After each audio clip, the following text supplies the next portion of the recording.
Here's a New Year's resolution for Woody Johnson. Fire yourself. It could work. It could bring good things to the Jets. I'll explain today on Locked On Jets.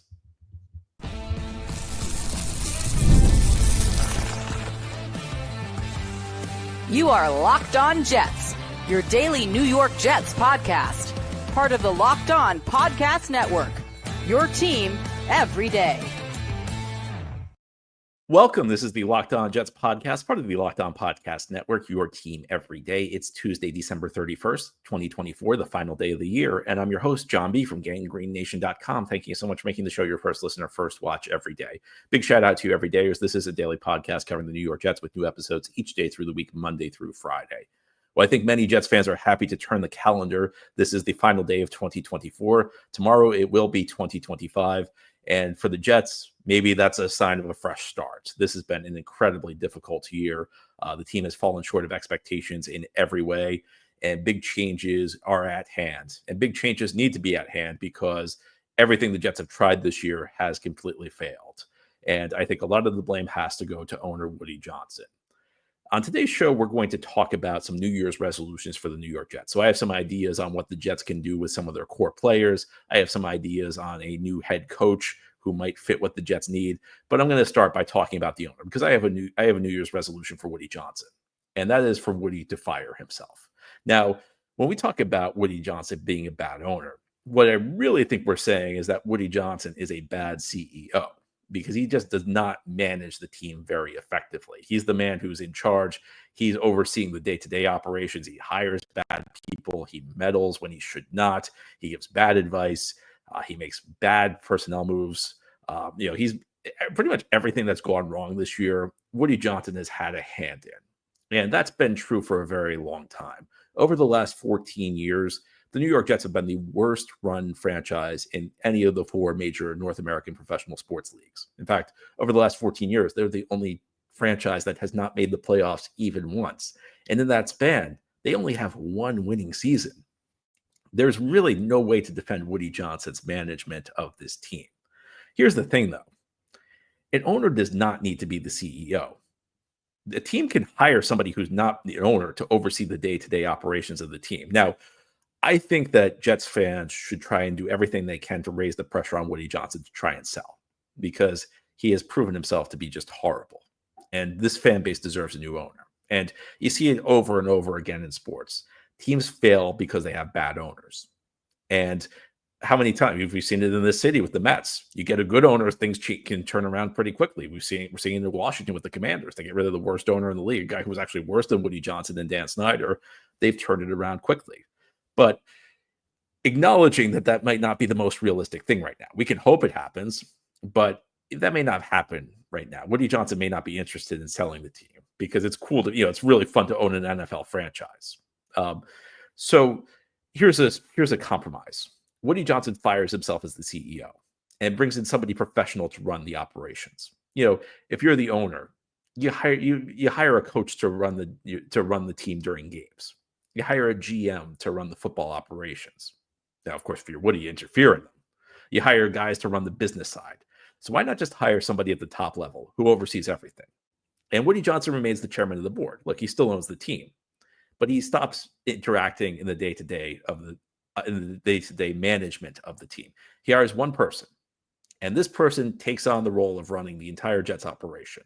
This person makes decisions on who the head coach is. This person makes a decision on who the general manager is. This person oversees the business. And Woody no longer has any say in any of this. What happens is at the end of each year, Woody decides whether or not he likes the direction of the franchise. And if Woody likes it, that guy stays on for another year. If Woody doesn't like it, he fires that guy and moves on. And we hire somebody new to be the CEO. That's how this works. The Jets would, I think, be in much better shape. In fact, that might be, if Woody's not going to sell, that might be the biggest move the Jets could make to turn their franchise around in a positive way. And why do I say that? Well, first of all, any candidate who wants to be a head coach or GM knows that they won't have to deal with Woody anymore. Maybe Woody meets them. Maybe Woody does some ceremonial stuff. Maybe Woody, goes to the locker room after the game or something like that. But no more management. No more Woody, forcing football moves. No more Woody forcing trades. No more Woody, suggesting plays to people based on what he's heard on Twitter. Woody is now the chairman of the board. He hires the CEO. The CEO focuses on the day-to-day operations. And the reason that's important, again, beyond just the idea that Woody's no longer involved, is it would turn the perception of the franchise around overnight.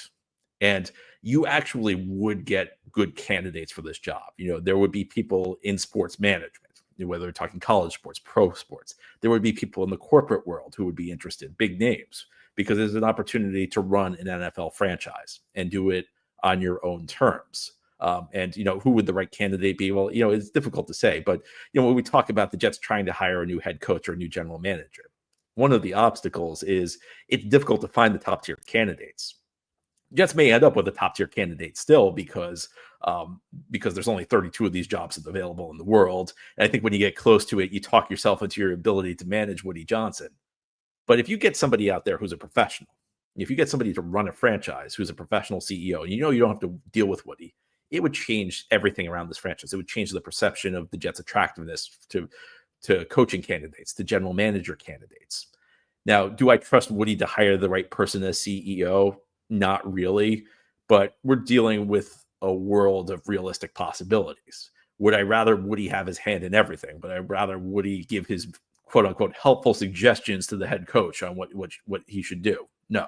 Do I think is it good for Woody to be involved as involved as he is in personnel? No. Woody's meddling ways have played a big role in the sinking of this franchise over and over. And removing him from that equation is critical. And with the caliber of candidates I think you could get to take on a CEO job, I think your odds would be much better with that than continuing along the current course. Now, again, the best thing for the Jets would be Woody Johnson to sell the team. But unfortunately, you can't force an owner to sell the team. Not that we can force him to hire a professional CEO, but it's the type of thing that would I think it would change everything around this franchise. People always say, I hear this over and over about Woody, that, the biggest thing he gets wrong is he hires the wrong people. The biggest thing Woody gets wrong is that he hires the wrong people and then undercuts them constantly.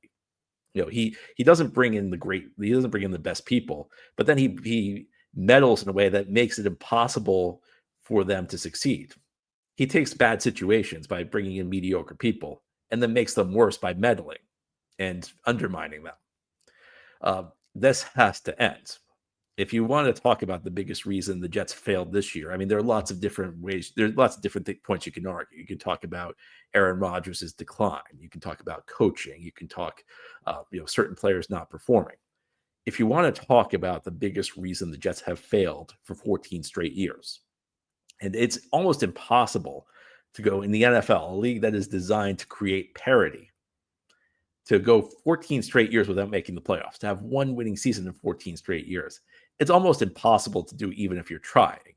And with that in mind, look, I'm not suggesting the Jets haven't had their share of bad luck, but to have 14 straight seasons of no playoffs, only one winning season in that span, it shows that there's enough management at the very top, because the players have changed. The coaches have changed. The front office executives have changed. The only thing that's been in common, the only thing that's been consistent through that time has been Johnson ownership. And not just Johnson ownership, Johnson CEO management, the day-to-day management of the team, which has been so inept. So if Woody Johnson cares about winning and he wants to remain the owner of the team, the biggest New Year's resolution he could have, the best New Year's resolution he could have would be to fire himself. I'm not sure how realistic that is, but I want to throw it out there because I haven't heard anybody else suggest this. So maybe this is a middle path, and I hope maybe it'll pick up steam in the days and weeks ahead. My doubts, because it's Woody Johnson. He doesn't do anything smart. But I feel like this at least I've done my part. At least I've thrown this into the universe, this idea. Again, though, I'm not sure how realistic that is. So head here on the Locked On Jets podcast, I'll offer another thought about the potential leadership of this team. Jets, of course, have a head coach and general manager search. I have a thought on the direction the Jets should go. I think there's one specific candidate who's the number one target. It's not because he's the greatest coach in the history of the world, but because maybe he might be the one guy who could bring the stability I'm looking for. And I'll tell you who that is and why I think he could bring that stability as we continue here on this Tuesday edition of Locked On Jets. Today's episode of Locked On Jets is brought to you by Rocket Money. Did Rocket Money help you find any subscriptions you forgot about or that you were paying for twice? That might happen to you. You may have a few subscriptions that you don't even realize you're paying for, and Rocket Money makes it so easy to track them all down. It's like having a personal assistant for your finances. Rocket Money is a personal finance app that helps you find and cancel your unwanted subscriptions, monitors your spending, and helps lower your bills so you can grow your savings. It brings everything together in one place, whether it's your subscriptions, your spending habits, or the goals you want to hit in 2025. Rocket Money has over 5 million users and has saved a total of $500 million in canceled subscriptions, saving members up to $740 a year when using all the app's premium features. I really ought to get Rocket Money myself. I have all these subscriptions. They always pop up. Every month, like I see in my email, some auto renew, and I'm like, why didn't I cancel that? Well, you don't have to be like me. You can get Rocket Money to help you out there. Cancel your unwanted subscriptions and reach your financial goals faster with Rocket Money. Go to rocketmoney.com/lockedon today. That's rocketmoney.com/lockedon. rocketmoney.com/lockedon. Thank you so much for making Locked On Jets your first listener, first watch every day. Big shout out to you everydayers. This is a daily podcast covering the New York Jets. New episodes each day through the week, Monday through Friday. Really appreciate all your support in the year 2024. Obviously, it was not a very good year for the Jets, but you guys are phenomenal. So thank you. And I hope you'll continue following the show into 2025 because we'll be talking a lot as we head into the offseason. And topic number one, as we move past the 2024 season, is the Jets' search for new leadership, a new general manager, and a new head coach. I've been thinking a lot about what the Jets should do over the last couple of days. And I don't think that there's one candidate that the Jets absolutely have to hire, but I've definitely, pondering this, developed a first choice. And that choice is the former coach of the Tennessee Titans, Mike Vrabel. And let me explain why I think Vrabel right now is my first choice. Number one, he's a proven coach. He won in Tennessee. He won a couple division titles. He was a 1 seed in 2021. He went to the AFC Championship game in 2019. And assuming Woody Johnson is not going to fire himself, and assuming Woody Johnson is not going to bring his professional CEO like he should, which, I don't think we should ever assume Woody Johnson is going to do what he should do. You can almost assume that Woody Johnson is going to do the opposite of what he should do. So if Woody Johnson is going to stay in charge of this team, one thing he's shown is that he cannot scout talent at all when we talk about general managers or head coaches, because he has yet to find, he's been on the job for close to 25 years. He is yet to find the hot coordinator who's going to become a great head coach. He's yet to find the hot shot executive who's going to be a great general manager. The Jets have yet to find a long-term solution at either spot under Woody Johnson. And with the exception of Adam Gase, which was a whole another story, and that search was led by Woody's brother Chris. With the exception of that, they've gone with first timers every single time. So what does that tell you? Well, it tells you, first of all, the Jets think that they're good at identifying talents. They think they're great at identifying the next outstanding coach and next outstanding general manager, but they're really terrible at it. So if you don't do it well, if you don't know what you're looking for, go with the guy who's proven. Go with the guy who's done it before. Go with the guy can coach the team well. And, this isn't to say Mike Vrabel's Vince Lombardi. I think Mike Vrabel would come with some questions. I think the number one question Mike Vrabel would come with is, what's your offensive coaching staff's going to look like? And the record in Tennessee was mixed. He hired Matt LaFleur as his first offensive coordinator. He hired Arthur Smith as his second. After that, things started to kind of deteriorate. He brought in Todd Downing. He employed Keith Carter, two coaches who have not distinguished themselves with the Jets on the offensive coaching staff. Are you going to make a good hire? I will tell you straight up that even though I'm saying Vrabel's my number one choice today, if he gets that wrong, then, my feelings might change rather quickly. That said, I think that he's proven he's a quality coach. He's proven he can build a winning football team. He's proven he can oversee management. He's also shown that he's open to, even though he's a former player, he's open to modern game management principles, very aggressive going for 2-point conversions, very aggressive going for it on fourth downs. Not a guy who, even though he comes from the defensive background, has the Robert Saleh mindset of the defense has to win the game and the offense just stays out of the way. Vrabel was also managing a Tennessee team that took Ryan Tannehill, who was a bust with the Miami Dolphins, and turned him into a pretty good player. I think in some ways, a reclamation project like Tannehill is more impressive than just drafting your own guy and developing him. So even though he's a defensive guy, he's shown an ability to develop quarterbacks. The other question I have with Vrabel is, is he part of Team Run It Back? Does he want Aaron Rodgers back? If he does, then maybe my mind would change. But all this is to say, I think because of his proven nature, Vrabel would be my number one choice at the moment. That doesn't mean he's the only guy who would work. It doesn't mean that he's the only good candidate out there. But I think that there's less danger in hiring Vrabel than there's somebody else. I think there's the odds are high that one of the coordinators who's going to be a first-time head coach will be a better coach than Vrabel. I don't trust the Jets to find that guy, though. But beyond that, the second reason, and this might be the more important reason, is that Vrabel could be the one guy. He could be like the one guy in football operations. And I think that one of the things the Jets have lacked in the Johnson era is one voice leading football operations. It's always like I always use the phrase divide and conquer with Woody Johnson, where you have a GM and a head coach who aren't really on the same page, and sometimes they don't agree on things, and Woody becomes the tie-breaking vote. And if Woody breaks a tie, he's going to break it wrong. I mean, I can't say enough bad things about the way Woody Johnson manages this team. I can't say enough about how little I respect Woody Johnson's football acumen. And Woody clearly plays guys off each other. And it becomes a competition. Does the head coach or the general manager accept more of the blame? And a football team, a successful NFL team, needs everybody steering in the same direction. You need a head coach and a GM who have the same vision. And I think of these candidates, Vrabel's the one guy with the credibility because, again, he's got a track record of winning in Tennessee. I know he didn't win a Super Bowl. Again, I'm not saying he's Andy Reid, but I'm saying of the candidates who are available, of the candidates who actually might take the job, who conceivably could be willing to work for the Jets, he's the one guy with the credibility to be able to take total control. And he's kind of, there have been rumors out there that he would be open to the Jets job if he got along with the general manager. So if Woody Johnson tries to, come in and impose something, he wouldn't be able to divide and conquer. He wouldn't be able to go to one guy and get the one, talk the one guy into doing something. Vrabel would be the one guy who could stand up to him and say, we're not doing this if it's a bad idea. If you're bringing a guy, Vrabel's allowed to choose his GM, you'll have two guys who have the same vision. This isn't going to be John Idzik thinking long-term and Rex Ryan needing to save his job. This isn't going to be Todd Bowles and Mike McCagnon, who apparently just didn't really talk at all. And that led to things like Todd Bowles finding out in his press conference that the Jets made a trade for Rashard Robinson at the deadline. You want everybody on the same page. You want everybody steering in the same direction. And if you bring in Vrabel as the head coach and let him pick his GM, you'll have that. Again, I think one of the challenges with the Jets is everybody wants to find the next Andy Reid. The problem is that that guy may not want to work for the Jets. If it's Ben Johnson's been very picky about his job, the jobs he's willing to take. Last year, he was probably the hottest candidate available.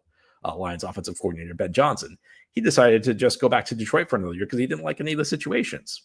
I don't think he's waited a year to come to the Jets. So when we're talking about the universe of the possible, I just think that this is the best possible. This is the best option for the Jets. There are other guys I would really like, who I don't think would be interested here. There are other guys who I think would be good fits in a different circumstance, like a first-time NFL head coach like a Todd Monken. I really like Todd Monken a lot. I would not complain if the Jets hired him, but I think you need a guy who can go in and be just kind of the one guy who's in charge of football operations. No more GM and head coach, and they both kind of report to Woody, and they both have different agendas. And Woody playing them off each other. We don't need that anymore. We need one guy who's in charge of everything. And of the options available, I think Mike Vrabel would be that one guy. So that's where I lean as my number one guy. It's not to say he's the only guy the Jets should be interested. It's not to say Vrabel comes without questions. Because again, if Vrabel comes in and does certain things, I'm not going to be thrilled with him right off the bat. But I think if we're talking about what the best path for the New York Jets to move forward, if Woody Johnson's going to remain as CEO, Mike Vrabel's the guy. Now, here on the Locked On Jets podcast, we'll turn our attention to the players. Jets have some pretty important things they have to focus on this offseason, including dealing with the draft class of 2022, in addition to some other core young players. I'll give you my final New Year's resolution for the Jets as we continue here on this Tuesday edition of Locked On Jets.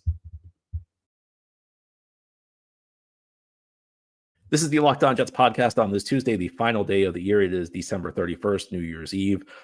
So today I'm giving some New Year's resolutions. We all have New Year's resolutions for 2025. I'm offering the Jets a few thoughts I have on how they should build their team going forward.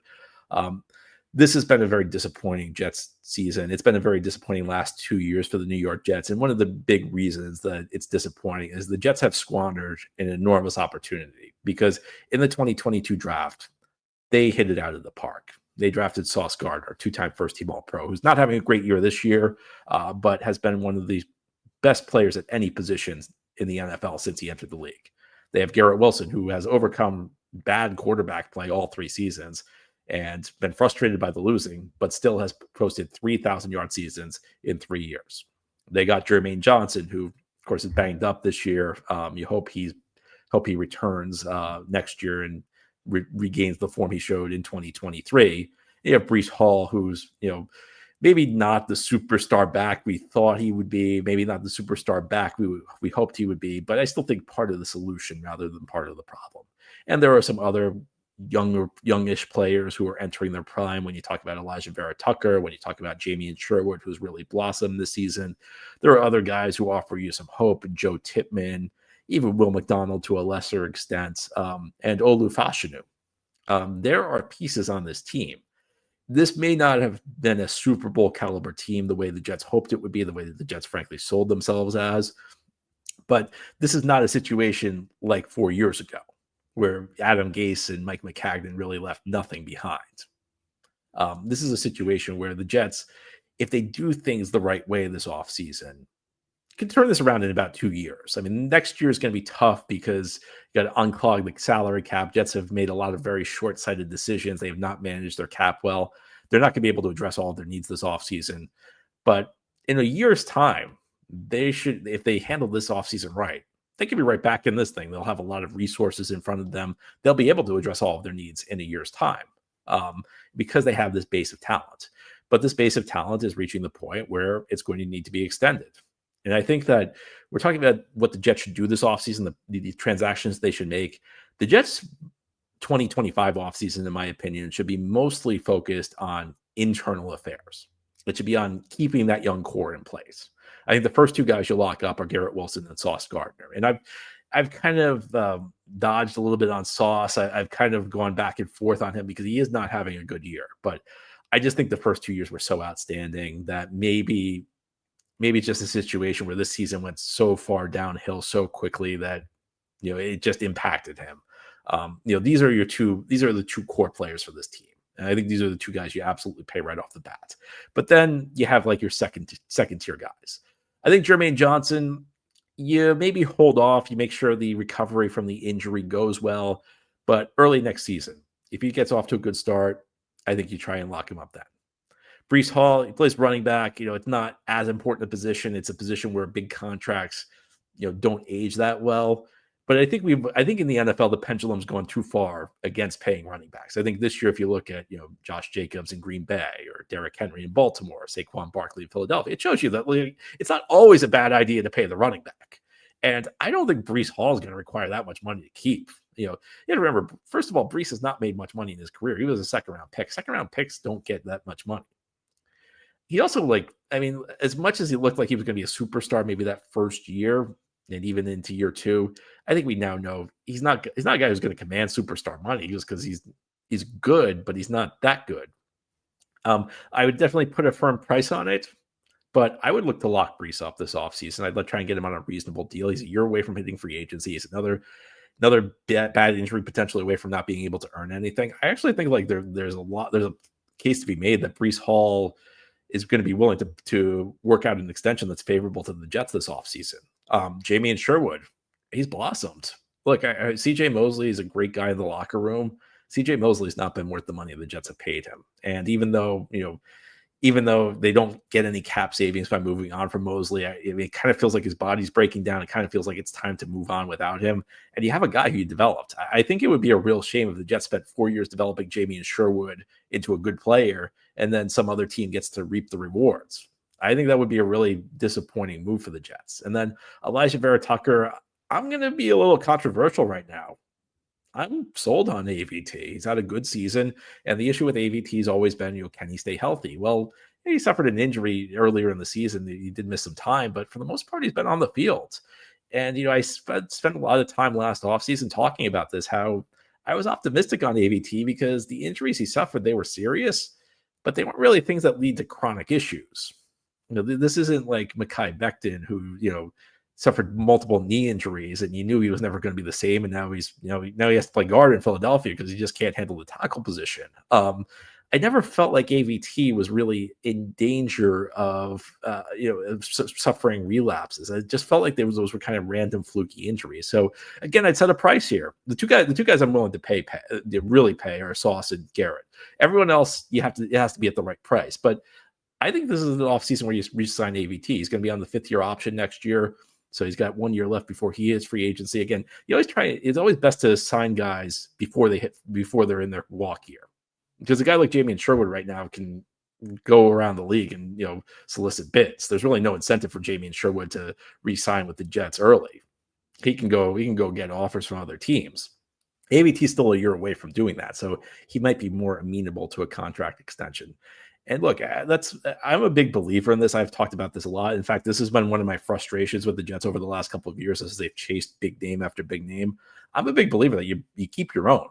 You lock up the guys who are in your locker room. Normally I'd say you lock up guys who've proven they can succeed in your system. Obviously, Jets are going to have new systems, so that doesn't really apply. But I think there's something to the idea that you keep your own guys in place.